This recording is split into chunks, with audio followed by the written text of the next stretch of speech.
Hello everyone, it's Mark here. I'm quickly going to show you yet another way to embellish your rosary link designs. I'm going to show you how to make these really cute little herringbone embellishments. Here I've used a champagne gold with a tiger's eye. As you can see, it's a beautiful little embellishment.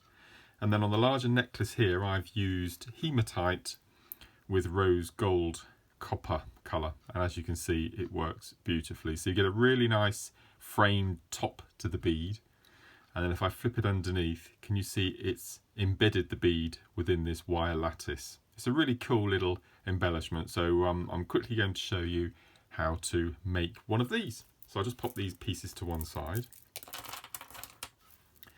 So all you need for each herringbone is a piece of 0.4mm wire, and this is about 40 centimeters long.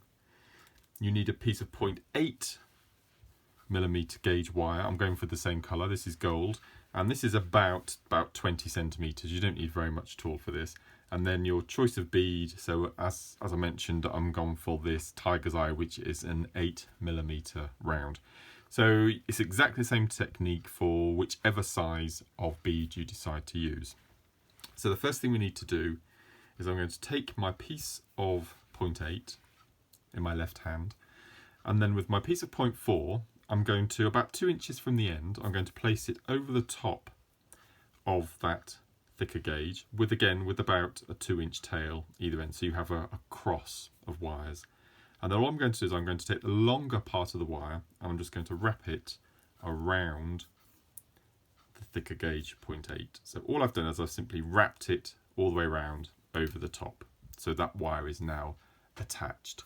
Then I'm going to take my little tiger's eye bead and I'm going to slide it down so it reaches that little section of wire that I've just added. So that's now locked.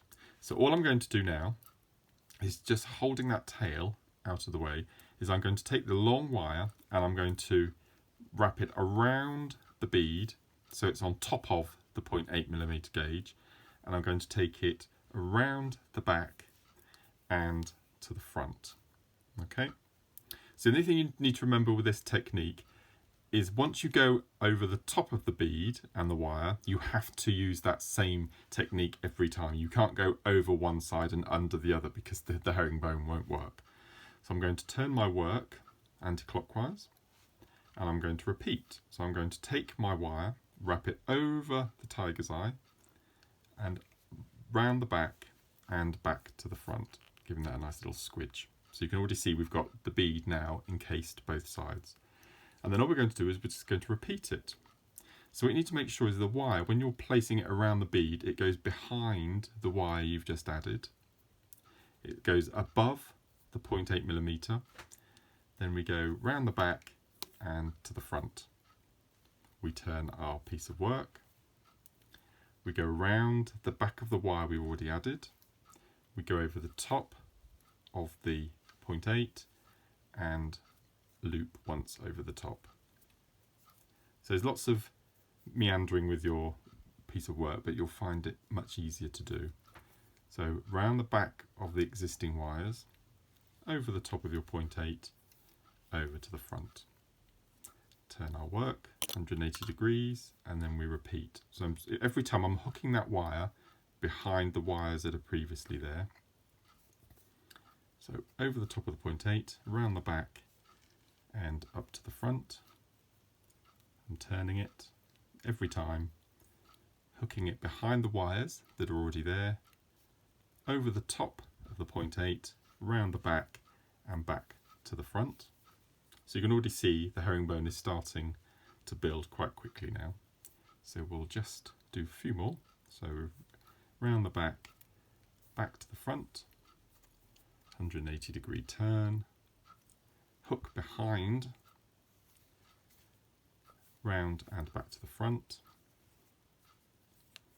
round and hook behind with that tail, round and back to the front, turn 180 degrees, round the back, hook what we want to do is we want to make sure our last move is the same side as our little tail. So I'll just do this one here and I'll show you how we finish off. So I'm hooking it behind, and then to finish off, what I'm going to do is wrap it all the way around once to the back. Okay, so that's our herringbone little section. So as you can see, the top of the bead is encased in the herringbone, and then if I flip it over, it's embedded in the basket lattice work. So I'm going to keep it upside down, and what I'm going to do using flush cutter pliers is I'm just going to cut that tail off, and I'm going to go in and cut off the original little tail at the beginning. Okay, then using our flat nose pliers, we're just going to go in and just squidge the end so it's nice and tight with it. Okay, now this is 0.8mm wire, which is running down the centre. I wouldn't go any lower than a 0.8mm gauge. You want something quite sturdy. Now, because this is 0.8, it's quite difficult to rosary link. So to finish this, what I do is I cut about 1 centimetre of wire left at either end. It's about 1 centimetre either end. And then I'm going to flip it over so we've got the back of the bead uppermost. And then using my flat nose pliers, I'm going to take the wire either end, and I'm going to fold away from me 90 degrees, and then using round nose pliers, I'm going to curl it back just to make a loop at the back. And the reason I flipped it over is because I want the closure of the loop to be at the back of the design, not at the front. So I'm just going to turn that round. I'm going to take my flat nose pliers, I'm going to bend 90 degrees away from me so you have the right angle, and then with your round nose pliers I'm going to go in and curl back to make a nice neat loop at the back. Okay, let's give that a tidy up. So that's your little herringbone embellishment, and if I bring the bracelet back across, I'll show you how I've incorporated it into my designs. So as you can see, I've used little obsidian 6mm rounds in between, which these I've used 0.6mm wire, which I have rosary linked. So I've simply rosary linked, incorporating our little herringbone sections. And what I've done on the bracelet is I've made a smaller herringbone either side and a larger one in the middle, just to give it a bit of symmetry. So that's your herringbone embellishment for your rosary link jewellery. I hope you enjoyed that, and I'll see you soon. Bye bye.